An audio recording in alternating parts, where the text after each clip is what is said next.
Dear students, आज हम discuss करेंगे कॉन्सेप्ट ऑफ सप्लाई का। जैसा कि आपको प्रीवियस वीडियोज में एक्सप्लेन किया गया, concept of demand and elasticity of demand, इस चैप्टर में हम लोग डिस्कस करेंगे कॉन्सेप्ट ऑफ सप्लाई को।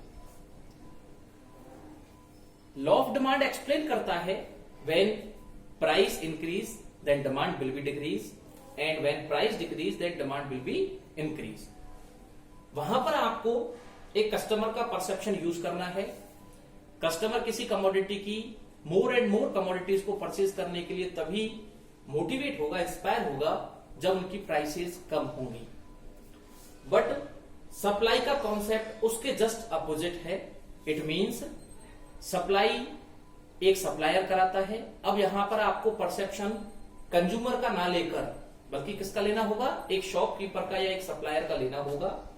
मान के चलिए यदि आप एक सप्लायर हैं तो आप अपनी सप्लाई को तभी इंक्रीज करना चाहेंगे जब उसकी प्राइसेस हाई हों, अर्थात प्राइस के बढ़ने पर ही सप्लाई इंक्रीज होगी और प्राइस के घटने पर सप्लाई डिक्रीज होती जाएगी। इन शब्दों को समझने के लिए आप लोगों को दो शब्दों में डिफरेंट करना कंपलसरी है। First is supply and second is stock. यहां पर हम इसको समझने के लिए एक एग्जांपल लेते हैं। पहले माना कि एक पानी की टंकी है जिसमें बहुत सारा पानी भरा हुआ है, इसे कहा जाएगा स्टॉक। क्या कहा जाएगा इसे? स्टॉक। ऐसी कंडीशन में यदि एक यहां पर नल लगा दिया जाए तो इस नल से जो पानी अवेलेबल हो रहा है लोगों के लिए, उसे क्या कहा जाएगा? सप्लाई कहा जाएगा। क्या कहा जाएगा? सप्लाई। इट मींस सप्लाई एक फ्लो वाली कंडीशन है और स्टॉक क्या है? एक निश्चित समय पर लोगों के पास जितनी कमोडिटीज गोडाउन्स में रखी हुई हैं, उसे क्या कहा जाएगा? स्टॉक कहा जाएगा। इस एग्जाम्पल के बेसिस पर हम एक्सप्लेन करते हैं सप्लाई किसी एक पर्टिकुलर टाइम पर एक मार्केट में एक पर्टिकुलर प्लेस पर जितने भी सप्लायर्स हैं उन्होंने एक पर्टिकुलर प्राइस पर जितनी कमोडिटी बाजार में बेचने के लिए उपलब्ध कराई है, उसे उस कमोडिटी की क्या कहा जाएगा? सप्लाई कहा जाएगा। डियर स्टूडेंट्स, आप लोगों को ये ध्यान रखना है, सप्लाई और लॉ ऑफ सप्लाई में अंतर है। सप्लाई जब किसी निश्चित प्राइस पर किसी सप्लायर द्वारा किसी कमोडिटी की जितनी मात्रा बेचने के लिए उपलब्ध कराई जाती है, वो कॉन्सेप्ट सप्लाई है। लॉ ऑफ सप्लाई एक्सप्लेन करता है प्राइस और सप्लाई का relation. It means when price increase supply will be increase and when price decrease supply will be decrease। ये आपको ध्यान रखने हैं दोनों चीजें। क्लियर? बात समझ में आ गई आप लोगों के यहां तक? अब हम लोग एक्सप्लेन करेंगे what is supply. Supply is the amount of a product that a producer is offering for sale at a given price during a given period of time. Generally, stock and supply are taken as similar word, but in economics they are two different concepts. Supply is that part of the stock which is offered for sale at a particular price during a given period of time. Clear? मान के चलिए consumer के पास, एक supplier के पास 100 तेल के डब्बे हैं। अगर वो 500 रुपए प्रति डब्बे के हिसाब से 50 डब्बे बाजार में बेचने के लिए अवेलेबल कराता है, तो यहां पर सप्लाई होगी 50 डब्बों की और 50 डब्बे क्या क्या माने जाएंगे? स्टॉक माने जाएंगे। आई होप आप लोगों को कॉन्सेप्ट ऑफ सप्लाई क्लियर हो गया होगा। कॉन्सेप्ट सप्लाई आपको सप्लायर के कॉन्सेप्ट से देखना है, परसेप्शन से देखना है। सप्लायर जैसे जैसे प्राइस इंक्रीज होती है वैसे वैसे सप्लाई इंक्रीज कराता है, और जैसे जैसे प्राइस डिक्रीज होगी वैसे वैसे सप्लाई को क्या कराएगा? डिक्रीज कराता जाएगा। इसके बाद अगला पॉइंट आता है इसमें फैक्टर्स ऑफ सप्लाई। क्या आता है अगला पॉइंट? फैक्टर्स ऑफ सप्लाई या फैक्टर्स अफेक्टिंग सप्लाई। यहां पर आप लोगों को एक छोटा सा फॉर्मूला आप लोगों को यूज करना है। सप्लाई ऑफ एक्स कमोडिटी, क्या? Supply of x commodity is functional related with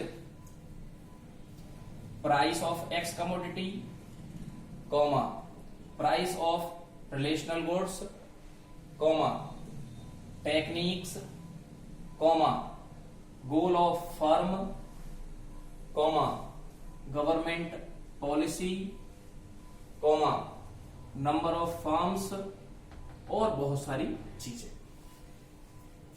clear? बात समझ में आ गई आप लोगों के? ऐसे बहुत सारे फैक्टर्स हैं जो सप्लाई ऑफ एक्स कमोडिटी को अफेक्ट करते हैं, प्रभावित करते हैं। एक एक पॉइंट को एक्सप्लेन करेंगे हम लोग। सबसे पहले इस सेगमेंट को क्लियर करते हैं। प्राइस ऑफ एक्स कमोडिटी, पहला पॉइंट क्या है?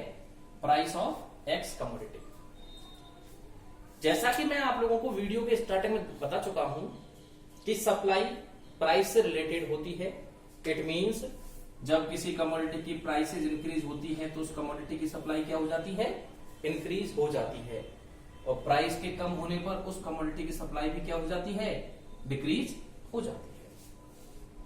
क्लियर? इसी को लॉ ऑफ सप्लाई भी कहा गया है। It means when price increase then supply will be increase, when price decrease then supply will be decrease. ये लॉ ऑफ सप्लाई होगा।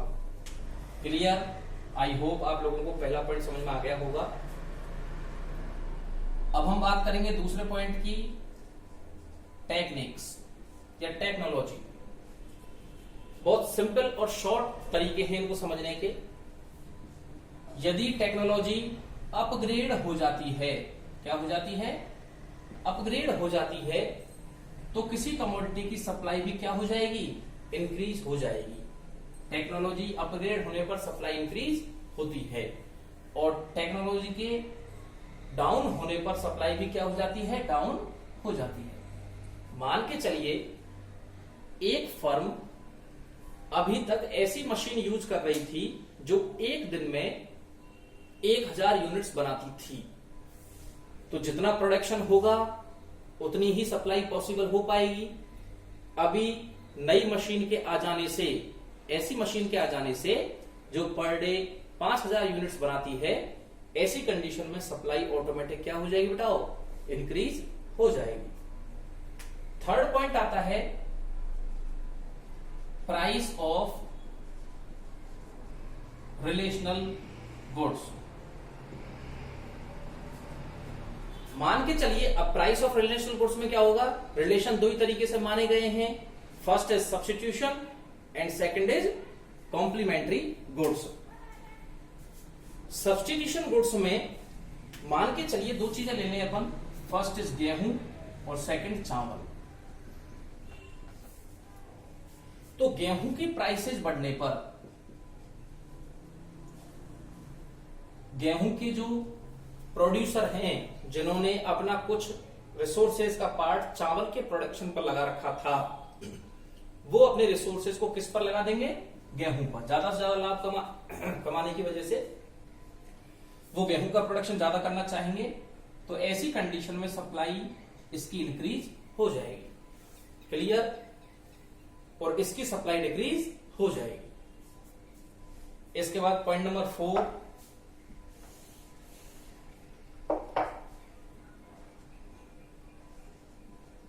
Goal of the firm.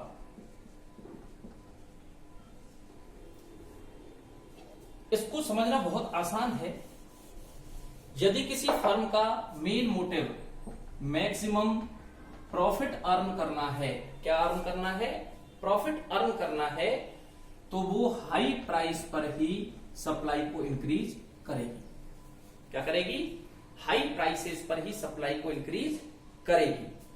जबकि इसके विपरीत यदि किसी फर्म का मार्केट शेयर को बढ़ाना है तो वो प्राइस को कम करके सप्लाई को इंक्रीज कर देगी। इसका एक एग्जांपल देख लें। जैसा कि आपको पता है,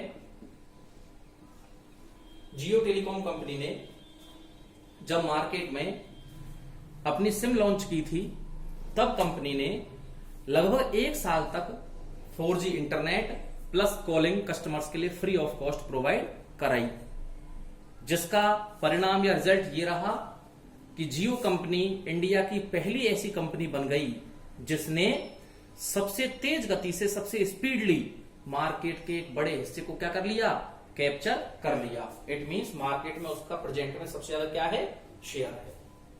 क्लियर। इसके बाद बात आती है government policies.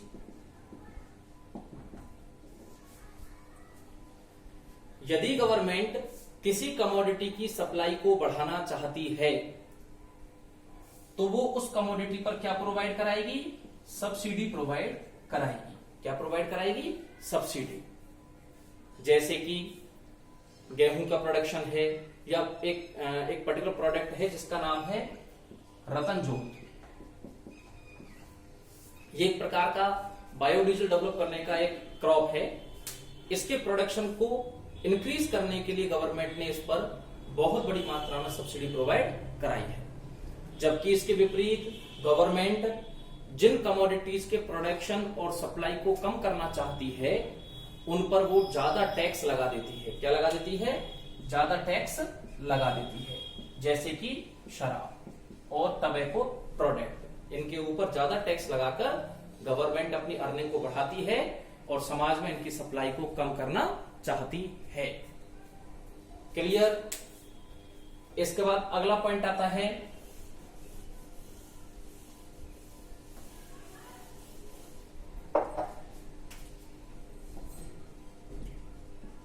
Number of firms. बहुत सिंपल पॉइंट है, यदि फर्म्स की क्वांटिटी ज्यादा होती है तो सप्लाई ऑटोमेटिक ज्यादा होगी क्योंकि प्रोडक्शन तेज गति से बढ़ेगा, और यदि फर्म्स की क्वांटिटी कम होती जाती है तो सप्लाई ऑफ कमोडिटी भी कम होती जाएंगी। दोबारा रिपीट कर रहा हूं, फर्म की नंबर ऑफ फर्म्स बढ़ने पर सप्लाई बढ़ेगी और नंबर ऑफ फर्म्स घटने पर सप्लाई भी घटेगी। इसके बाद बात आती है प्राइस ऑफ इनपुट्स। यदि प्रोडक्शन फैक्टर्स महंगे हो जाते हैं या इनकी प्राइसेस बढ़ जाती है तो किसी कमोडिटी की सप्लाई क्या हो जाएगी, कम। प्रोडक्शन फैक्टर्स की प्राइसेस बढ़ने पर सप्लाई कम हो जाएगी।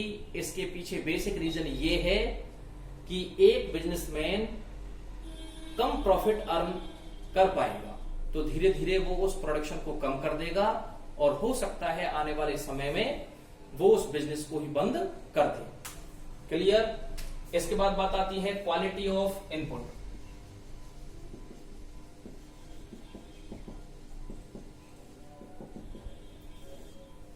दो तरीके की माने, first is skilled, second non skilled. इसका मतलब क्या है, यदि आपके पास बहुत अच्छे वर्कर्स हैं, बहुत अच्छी मशीनरी है, बड़ी मात्रा में कैपिटल है, तो आप सप्लाई को इजीली घटा सकते हैं और बढ़ा सकते हैं। जबकि इसके विपरीत यदि आपके पास अच्छी क्वालिटी के वर्कर्स नहीं है तो ऐसी कंडीशन में आपकी सप्लाई कम हो जाएगी या आपकी सप्लाई उतनी अच्छी क्वालिटी की नहीं हो पाएगी। क्लियर। ये कुछ डिटर्मिनेंट्स और फैक्टर थे जो मार्केट में सप्लाई को अफेक्ट करते हैं। क्लियर।